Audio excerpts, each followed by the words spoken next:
सट्टै गएको गऱ्यो। तर त्यताको चाहिँ बफर जोन छैन। 66 सालमा चाहिँ साई शिकार सुरक्षित वनबाट सुरुवात भयो अनि पछि हुँदा 1988 सालमा चाहिँ बर्दिया राष्ट्रिय निकुञ्ज घोषणा भयो। त्यसपछिका दिनमा चाहिँ अब यो साई बर्दिया हटेर चाहिँ बर्दिया राष्ट्रिय निकुञ्ज भएको छ। बर्दिया राष्ट्रिय निकुञ्जको मुख्य विशेषता हेर्ने हो भने यो तराईको सबभन्दा ठुलो राष्ट्रिय निकुञ्ज, तराईभरिमा सबभन्दा ठुलो राष्ट्रिय निकुञ्ज हो। यसपछि चितवन आउँछ अनि त्यसपछि जङ्गली हात्तीको हिसाबले हेर्ने हो भने यहाँ चाहिँ 120 भन्दा बढीको सङ्ख्यामा छ भन्ने अनुमान छ। त्यसैगरी सन् 2021 मा गणना गरे अनुसार चाहिँ यहाँ 38 वटा गैंडाको रेकर्ड गरिएको थियो सन् 2021 मा। त्यसैगरी घडियालको सङ्ख्या चाहिँ बेला बेलामा अनुगमन भइबस्छ। यहाँ 15 देखि 21 वटा जति घडियाल छ भन्छ प्राकृतिक वासस्थानमा। अनि आहार प्रजातिको अवस्था भनेको यो मृग प्रजातिहरू, बँदेलहरू यो सबै जोड्दाखेरि चाहिँ यो बाघ आहार प्रजाति भनेको बाघ चितुवाको लागि आहार प्रजाति। यसको चाहिँ करिब 900 प्रति वर्ग घनमिटर छ, 90 वटा प्रति वर्ग घनमिटरको हिसाबले छ। बाघको सङ्ख्या चाहिँ नेपालमै दोस्रो हो। यो सन् 2022 मा गरिएको आँकडा अनुसार चाहिँ 125 वटा छन्, चितवनमा 127 वटा। त्यसपछि यो बारासिङ्गाको दोस्रो घर, पहिलो शुक्लापटा राष्ट्रिय निकुञ्ज, बर्दिया चाहिँ दोस्रो घर हो। यहाँ पनि हामी कहाँ चाहिँ हामीले अगाडि गणना गरे अनुसार करिब 94 वटा बारासिङ्गा गणना गरेका थियौँ। अनि कर्णाली नदीमा चाहिँ डल्फिन पनि देखिन्छ। यो डल्फिन कर्णाली फ्लड प्लेन एकदमै राम्रो छ, त्यसपछि कमै भयो। अनि चुरे रेन्ज पनि चाहिँ हाम्रो लागि एकदमै पर्यटक लोभ्याउने स्थानहरू। त्यसपछि हामी कहाँ हेर्ने भनेको हामीले यो बाघ भयो। अनि त्यसपछि हामी कहाँ अन्य प्रजातिलाई चाहिँ यो त मैले मुख्य दुर्लभ वन्यजन्तु भने त्यो सँगसँगै हामी कहाँ 61 प्रजातिका चाहिँ स्तनधारी जनावरहरू पाइन्छन्। 513 भन्दा बढी प्रजातिका पन्छीहरू छन् र अनि माछा प्रजातिमा चाहिँ 121 भन्दा बढी माछाहरू छन् र अनि 800 प्रजाति भन्दा बढी चाहिँ हाम्रो वनस्पतिहरू छन्, बिरुवाहरू छन्, जसमध्ये चाहिँ हाम्रो साल फरेस्ट चाहिँ साल वन चाहिँ धेरै छ। अनि नेपालमा संरक्षित वन्यजन्तुको सूची जुन छ 27 वटा 26 वटा भन्छौँ, तिनै मध्येमा 11 वटा चाहिँ हामी कहाँ चाहिँ स्तनधारी जनावर पाइन्छ संरक्षित वन्यजन्तु। अनि ती पन्छी जुन 9 वटा संरक्षित पन्छी मध्येमा 6 वटा चाहिँ हामी कहीँ पाइन्छ।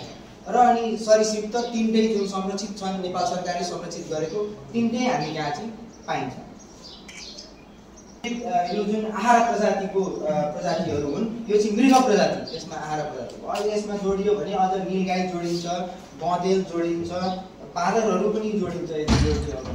त्यसपछि हामीले निकुञ्ज संरक्षण र जैव विविधता संरक्षणको लागि हामीले गर्ने कसरी खटेका छन् भन्ने अवस्था हेर्ने हो भने हामी कहाँ 230 जना भन्दा बढी कर्मचारीहरूको दरबन्दी भएको छ। 170 जना मात्रै छ हामी कहाँ, रिक्त धेरै छन्। केमिकल चार्जहरू हुनुहुन्न अनि संरक्षण अधिकृत सरहरूको पनि कमी छ, त्यसैगरी रेन्सापहरूको कमी छ, सिभिल इन्सपेक्टरहरूको कमी छ। हामी कहाँ नेपाली सेनाले पनि हामीलाई निकुञ्ज सुरक्षा एक्टमा सहयोग गरेका छन्, जस्तै करिब 800 भन्दा बढी चाहिँ नेपाली सेनाका सरहरू हामीसँग आबद्ध रहेर संरक्षणमा रातदिन गस्तीहरू बसी पट्रोलिङका कामहरू गर्छन्।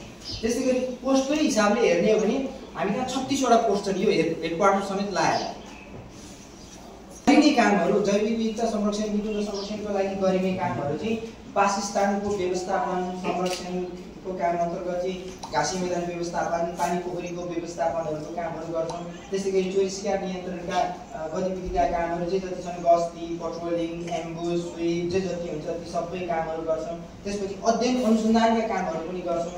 फेरि मध्यवर्ती क्षेत्र व्यवस्थापन अन्तर्गत चाहिँ राज्यले नै छुट्याइदिएको 30 देखि 50% रकम पनि चाहिँ मध्यवर्ती क्षेत्रमा जुन निकुञ्जले आम्दानी गरेको राजस्वबाट व्यवस्थापनमा चाहिँ यसरी प्याच चाहिँ काम गर्छौँ। यो भनेको यसपालि भएका कामहरू हुन्छ। कालो भनेको कन्ट्रोल बन्डिङ गरेर काटेपछि कन्ट्रोल बन्डिङ गरेर व्यवस्थापन गरेको घाँसी मैदानहरू।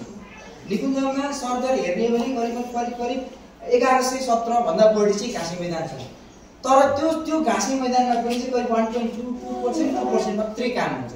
हामीसँग भएको बजेटहरू नपुग्ने भएर त्यति मात्रै दिएका बजेटबाट त्यति मात्रै काम हुन्छ। अरू घाँसी मैदानको व्यवस्थापन गर्न नै सकिएको छ। सिंचाइ व्यवस्थापनमा नदी च्यानलाइजेसन गर्ने, पोखरी खन्ने, पोखरी मर्मत गर्ने, सोलर बोरिङहरू गर्ने गरेर चाहिँ पानीको व्यवस्थापन गरेका छौँ वन्यजन्तुहरूका लागि। चोरी शिकार नियन्त्रणका लागि गरिने क्रियाकलापहरू यो सबै नियमित गस्ती भयो, त्यसपछि नदी पेट्रोलिङ स्विपहरू भयो, त्यसपछि long range patrol short range पेट्रोलहरू भयो हाम्रो। अनि सिबिएबी प्रबन्धन साथीहरूसँगको सहकार्य सुराकी परिचालन अनि आर्मी अपरेसन जोइन्ट अपरेसनमा हामी यसरी चाहिँ काम गर्छौँ। यो सिसी क्यामेराहरू राखेर हेरेर स्पाई क्यामेराहरू राखेर अनि सँगसँगै अहिले बिना जिपिएस अलर्टहरू भयो, सिसिटिभी सर्भेलेन्स त हुँदै नै भयो।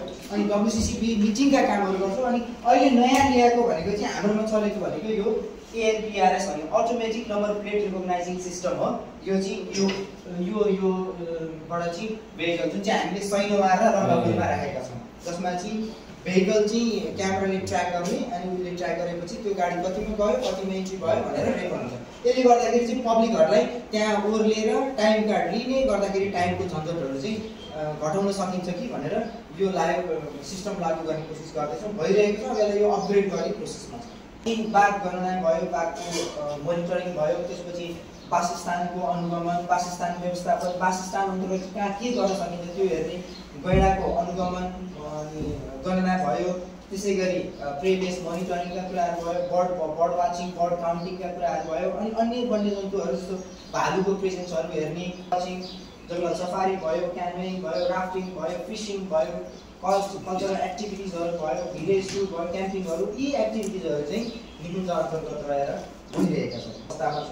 यसपालि पनि यो आर्थिक वर्षसम्ममा 22,000 चाहिँ पर्यटकहरू यो विदेशी नेपाली र साग चाहिँ निकुञ्ज अन्तर्गतमा चैतसम्मको डेटा हो। सम्ममा यो कति 1 करोड 10,000 लाख 3 करोड 3.5 करोड जति अन्नमा चाहिँ भएका कामहरू गरिएका कामहरू मेषदारी सहितको तारबार, आरसिसी वाल, पिसिसी वालहरू, विद्युतीय सोलर फेन्सिङ, जनचेतना कार्यक्रमहरू, तालिम गोष्ठी, वन्यजन्तुको आनीबानीसँग चाहिँ मेल हुने गरी हाम्रो आनीबानी परिवर्तन सम्बन्धीको क्याम्पिङका कामहरू, अन्य समस्याहरू चलाइएका यी मुद्दाहरूका अगाडि अघिल्लो आर्थिक वर्ष 30वटा मुद्दा आयो भने यसपालि चाहिँ 10वटा मुद्दा भयो। अनि तीमध्येमा पनि 18वटा मुद्दा चाहिँ फैसला भइसकेका छन्। यो चाहिँ घरमै राखेका बन्दुकहरू बरामद गरेका सुराकीले दिएको सूचनाका आधारमा, उतापट्टि चाहिँ घरबाटै बरामद गरेको जरायो मारेको चोरी सिकार त्यसै काटेर पासो बनाउने एउटा यो। अनि बाइक र साइकलको ब्रेक हुन्छ नि त्यसको पासोहरू पनि हामीले भेटेका छौँ। गत वर्ष 2 वर्ष अगाडि मैले नै स्विप गरेर एकै ठाउँमा स्विप गरेको 105वटा पासो फेला परेको एकै ठाउँमा 3 दिनसम्म। तारमा चाहिँ जति स्थानीयले सपोर्ट गरेका छन्, जुन निकुञ्ज नेपाली सेना एनटिएनसी त छँदैछन्, त्यति नै स्थानीयहरूले पनि चाहिँ हामीलाई सहयोग गरेका हुन्छन् गर्न चाहिँ। तर अलिकति असहयोग कहाँ हुन्छ भनेको चाहिँ भिडभाड व्यवस्थापनमा चाहिँ एकदमै हामीलाई गाह्रो हुन्छ हामीले। अनि यो उद्धार गर्नु जति च्यालेन्जिङ हुन्छ त्यो उद्धार गरेर ल्याइसकेपछि त्यसको व्यवस्थापन पनि त्यत्तिकै च्यालेन्जिङ छ। हामी कहाँ 5वटा बाघ अहिले पालिरहेका छौँ, चोर बाघहरू भनौँ न, यी गाउँमा गएर चोरी गर्ने बाघहरू। ती 5वटा बाघलाई अब दैनिक 3 किलो 4 किलोको हिसाबले मासु खुवाउनु पर्ने हुन्छ अनि उद्धार गर्छौँ। र अनि अर्को भनेको हामीले मध्यवर्ती क्षेत्रमा जुन मैले भने 30 देखि 50% रकम चाहिँ निकुञ्जले राजस्व आम्दानी गरेको हुन्छ, त्यो आम्दानीको रकम चाहिँ हामीले मध्यवर्ती क्षेत्र व्यवस्थापनमा दिन्छौँ अथवा मध्यवर्ती क्षेत्र व्यवस्थापनमा परिचालन हुन्छ। किनभने बाघ जति ठुलो बाघले पनि त्यतिकै गरेको भनेर जुन मिडियामा आउँछ, हजुरहरूले हेर्नुहोस् यो आर्थिक वर्षमा अहिलेसम्ममा 2टा घटना घट्यो, एउटा बाघले एउटा हात्तीले मानव मृत्युको हिसाबले हेर्ने। बाघले कहाँनिर घटना घटायो भन्दाखेरि चाहिँ सामुदायिक वनमा, जहाँ चाहिँ मान्छेले घाँस लिन जाँदा पशु चराउन जाँदाखेरिको समस्या। हात्तीले चाहिँ फेरि गाउँमै आइसकेपछि अन्न बाली खाँदाखेरि चाहिँ मान्छेले हात्ती धपाउने जाने क्रममा चाहिँ हात्तीद्वारा मान्छे मृत्यु भएको हो। त्यसपछि सडक दुर्घटनाले हाम्रो तर्फबाट हेर्दाखेरि वन्यजन्तु मरे भन्छौँ, तर त्यो दुर्घटनाले त मानवीय क्षति पनि हुन्छ नि त। त्यो भनेको तीव्र गतिलाई चाहिँ नियन्त्रण गर्नुपर्ने। त्यस्तै गरी जुन सिँचाइ नहर बनेका छन्, त्यो सिँचाइ नहरमा पनि वन्यजन्तुहरू डुबेर मरेको अवस्था चाहिँ छ। त्यसै गरी विद्युतीय प्रसारण लाइनहरू बनेका छन् जसले चाहिँ वासस्थान खण्डीकरणमा चाहिँ ठुलो भूमिका खेलेका हुन्छन्। वनडढेलो गत वर्ष त पुरै जङ्गलै नाङ्गो बनाएको थियो, आग लागि नियन्त्रण हुन नसक्यो। यसपालि चाहिँ अहिले टाइममै पानी परेको भएर अलिकति लाग्यो, अहिले अब हरियाली बढेको छ, हेरौँ आग लागि नहोला कि भन्ने।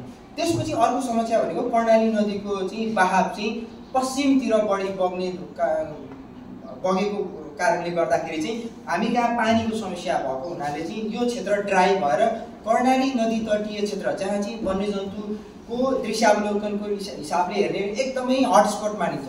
जति पनि पर्यटकहरू हुन्छ वकिङ गरेर यही ठाउँमा चाहिँ बाघ हेर्ने गैँडा हेर्ने गर्छन्।